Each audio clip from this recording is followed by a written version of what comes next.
The whole situation is still surreal. Julen Lopetegui was expected to be speaking to the press on Thursday ahead of Spain's World Cup opener against Portugal in Sochi. Instead, however, he was presented to the media as the new Real Madrid coach. Los Blancos had announced on Tuesday that Lopetegui would be the successor to Zinedine Zidane, who stepped down on May 31 after winning 3 successive Champions League crowns. The Basque boss was set to take over after the World Cup. But that news did not sit well with Spain, and in an emergency press conference arranged for Thursday morning, our FEF president Luis Rubiales announced that Lopetegui would be sacked with immediate effect. That left Fernando Hierro in charge of La Roja for the World Cup, which Spain start against Portugal on Friday, and Lopetegui free to be unveiled by Madrid on Thursday in a press conference which started straight after the tournament's opening game between Russia and Saudi Arabia. Flanked by his wife and 3 children, former Real players including Raúl and Álvaro Arbeloa, plus a string of VIPs and President Florentino Perez, Lopetegui was presented after a short speech from the club chief and a video from his time as a player and a coach. Lopetegui has been a great coach, but we can't accept this behavior, Rubiales had said on Wednesday. This has been done without our knowledge. The federation cannot be left outside the negotiation of one of its employees and find out just 5 minutes before a public announcement.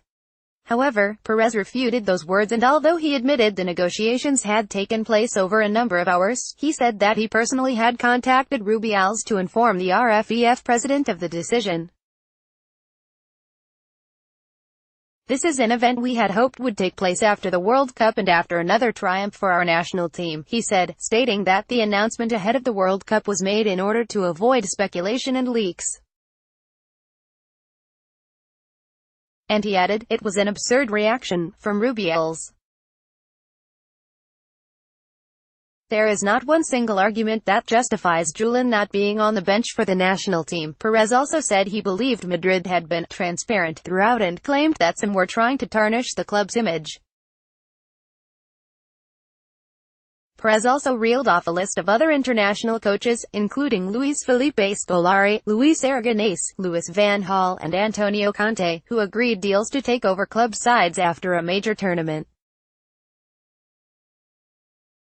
But none of those clubs were Real Madrid, he said.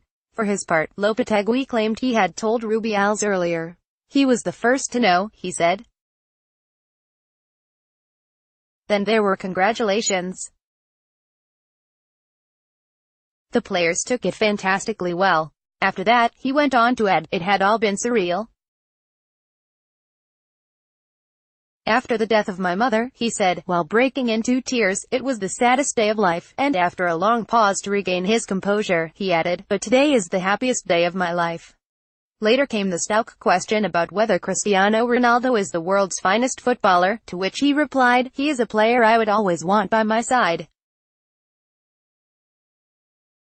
The best in the world is at Real Madrid. On several occasions, he had previously said Lionel Messi was the best ever, but he has to play a different tune now. Lopetegui also wished Spain every success at the World Cup and said he hoped, and believed, that La Roja can go on to win the trophy. For him, that particular dream died on Wednesday. But a new one starts now, and having started his career as a young goalkeeper at Real, he said, I feel I'm back at home, and after the trauma of the past few days, that is probably just what he needs right now.